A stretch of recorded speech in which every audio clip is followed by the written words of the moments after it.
Konnichiwa. Greetings, ladies and gentlemen. I'm Johnny. I'm Elliot. I'm Matt.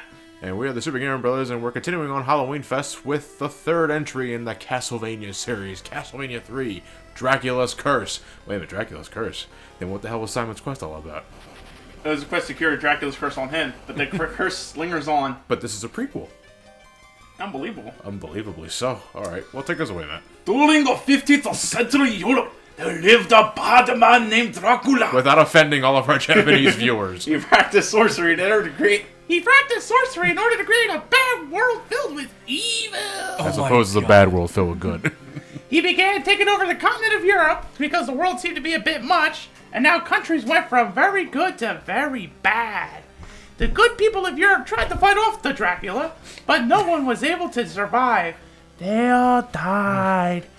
Finally, the Belmont family was summoned out of Dracula's vile forces. The Belmont family does have a long history of fighting evil, don't you know? He's slowly losing years as he keeps reading this thing. The townspeople became afraid of the His Belmonts. balls dropped. Superhuman power and asked them to leave the country. Why? I don't know. But, Fortunately, people found a mighty Belmont called Trevor. so after abandoning them, they immediately called them back to arms. Whoopsie! What? Okay. The curse of Dracula hath begun. The fate of Europe lies with Trevor. But the rest of the world's cool, so if you want to look at an Australian property, there you go. There you go. Hey, you gotta go play some baseball. I still fucking love that A story so badly translated it makes you age by 13 years mid-paragraph.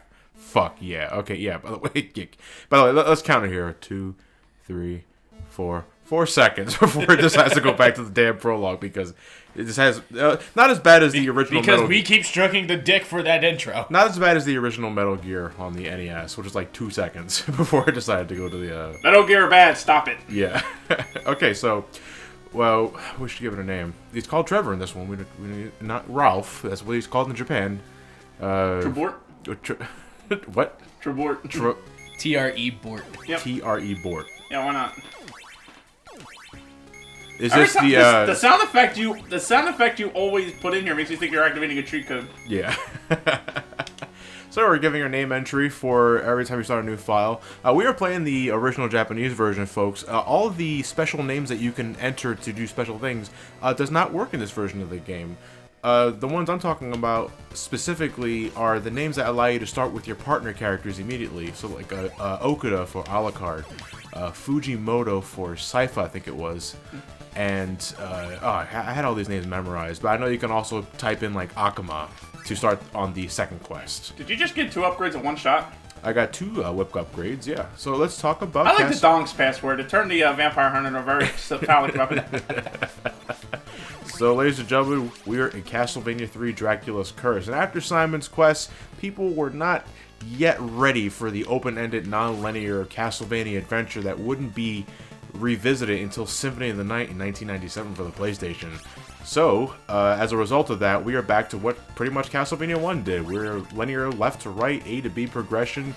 We got sub-weapons, we got a score, we got health bar, we got enemy health bar. We have an enemy health bar for our enemies we're not fighting yet. No, not yet. Is that the enemy? No, it's not the enemy.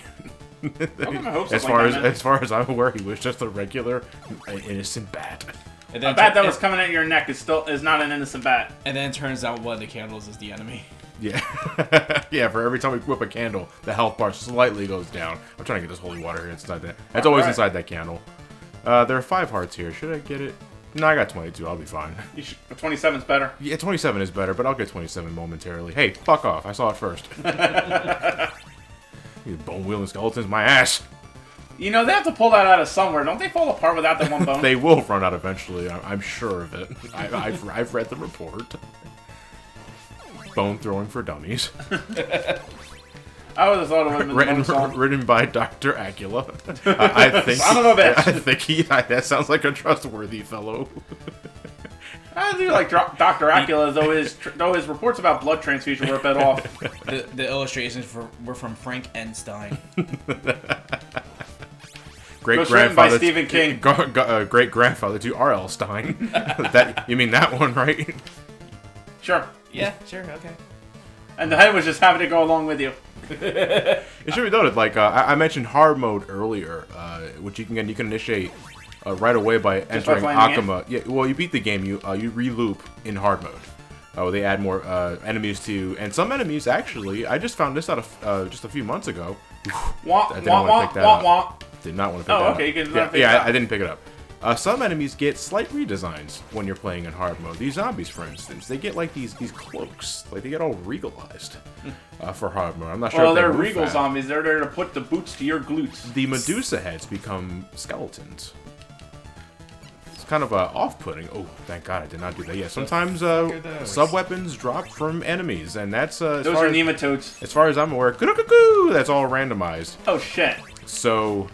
The one thing I really hate doing is running into an enemy in the heat of the moment, and then I pick up that dagger sub-weapon they dropped as I'm landing back on the fucking floor because I can't control my jumps in midair. And then Trevor's in fetal position under the stairs. Oh, because you picked up the dagger? Goddamn, suck it up. If I were to turn Trevor slide 90 degrees, it kind of looks like a fetal position already. Oh, man, but as I said, we were back to Castlevania 1 standards. Including picking up weapons you don't want. Do not want the damn dagger weapon. I mean, the upcoming boss is not a hard boss at all, but still, I like spamming the holy water when I can, because just like Castlevania 1, folks, the holy water is fucking... Well, you can actually just cheese this boss with the dagger, no problem. Yeah. And as long as you stay back, and as long as he jumps gives you good behavior like that. Okay, just gonna... I wasn't aware he jumped. Yeah, he does jump. I didn't know that. Come on, quit being a dick muncher. Yeah. Quit munching my dick. Thank you. It's harmful. It's a harmless fire. Well, that's because it's the monster itself burning up. It doesn't hurt you because it's only signifying their death. So I wanted to bring up to you guys though, because I know you guys don't play Castlevania as often as I have. Well, Matt, you're on and off with it, right? I'm Metroidvania and Lords of Shadow-esque. Oh, okay. Classicvania is a little off on me. But does that come from experience, or is it just like I've seen what it has to offer and I'm not into it? I've seen what it has to offer, and I'm more of the Metroidvania kind of guy. Oh, okay. I mean, I was close to being the first Castlevania. Close as that's right. We shared the story in the first Castlevania Let's Play. You got to death and the game froze on you. I got to the hall. You got to the hall before death. Yeah. So with all the armor knights and Medusa heads. Yep. God, Elliot, I just would have pressed on. I mean, I know the game freezing on you can really fucking demoralize you like nothing else. That really does demoralize nothing else. To the point of, fuck it, why bother? Then again, I said the same thing about Arkham Origins, and that game's crashed on me a few times. Ugh, man, I get. Oh, fucking! If I took another inch forward, I would have fell to my death because you gotta actively hold up or down to climb stairs in this game, folks. So if you let go, you just drop off the stairs. No, you just have to hold up or down to start climbing stairs. Once you're on the stairs, then you can just hold up and down to continue climbing them. But if you let go of the D-pad, then you'll be fine. What's stair combat like? Stair combat is about as clunky as it was in Castlevania 1. I did not mean to activate my sub-weapon there, but okay, let's go with this. Let's see where this is going. You can only whip while on stairs. You can't activate sub-weapons on stairs. Well, actually, I think I did. Actually, I'm gonna find... Oh, I don't have enough to activate the stopwatch, so let me see. Ooh, it's a big, juicy heart. Munch, munch, munch, munch, munch. But I'm the hero! But I don't want to use the stopwatch, because the stopwatch is 5 hearts per consumption. I don't like doing that. And it freezes time for, like, what, 2 seconds? It's like 2 seconds, which is, pivotal for some enemies, especially when we get to stage... Was it 4, I think? But most of the time, no. I'm more of the holy water and a cross sub weapon, especially. I love crosses. I'll throw whatever I have and make it work. I think it depends on the given situation. Like if it's not like I have any weapons here that only work when they go up my nose. Yeah, if I have any other, like if I'm going through a lot of stairs, then I love the axe. Right. Because it goes in an arc. Whoosh. Yeah, but that could also depend on the enemies. Very true. If anything, I think the classic game that gives you the most utility for your sub-weapons is the next game after this, actually, Super Castlevania IV. Because they neutered the holy water, so now you have to actually pay attention to the other sub-weapons. The only way they could get the other weapons working is if they neutered the one weapon everybody used. Well, the holy water is broken. Oh, duh. Like, it really is. You throw it on the ground, it emits a flame that lingers for like 3 seconds, and it has a constantly active hitbox. And it, like, neuters everything that touches it.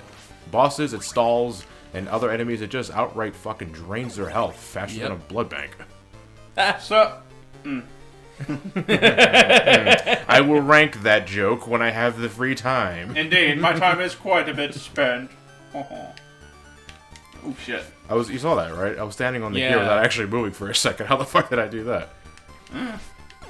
I demand to be answered. I said, While the police come. What do police. you call a vampire 3 miles away from the blood bank? desperate. Like, what do you call it? What do you call it? A cab. That's not funny. Ooh, wall hearts. Not as good as wall chicken. That wall heart would have been a double shot if I held on to the holy water. Wait, hold on. Wait, how does that work? When you have a sub weapon, this is all going from like memory, so correct me if I'm wrong, subscribers, if I don't get this right. But if you have a sub weapon and you get to a heart, or at least a candle that would have a sub weapon of a similar type, I think that activates the double or triple shot. It's something. There's some sort of algorithm that determines when you get a double shot or not. Because I've seen speedrunners play Castlevania 3, and they get the holy water in the exact same place I get it. Like, you know, that candle way above in the air. And then before they get to the Minotaur skeleton, they have a double shot already. And I whip all the candles they whip, and I don't get it. I got the knife. So I got the knife. That's fine. I really don't. It doesn't really matter what kind of sub weapon I have. Anymore. Yeah, I'm Grove none to the. I'm broken-hearted without my holy water. Oh, that's art. On average, how long would this take to actually beat? What the hell is this, Gorgon? To answer your question, Elliot, Castlevania 3 is definitely meatier than Castlevania 1. You know, Castlevania 1 on a good day for me can be beaten in half an hour. Which I think I ended up doing, like, for the Nintendo-thon. You did? Castlevania 3, though, has, like, double the stages. So it can take me about a good hour and a half. Oh, okay. And that's with deaths in mind. So, hey, He's asshole, afraid to come down. I'm gonna hit you. Oh, I'm scared. I'd be scared too, some drone-ass barbarian whipping the shit out of me? Now whip him in the ass. I can't. For this guy is not in control of what he does.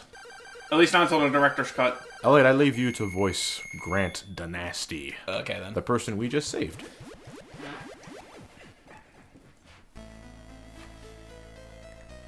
My name is Grant. I dreamed I was turned into a ghost. Please take me with you. My family was killed by Dracula. What will you do? I'll take you with me until we can find a way to get the healing out of your lungs. I can help you a lot because I am very fast.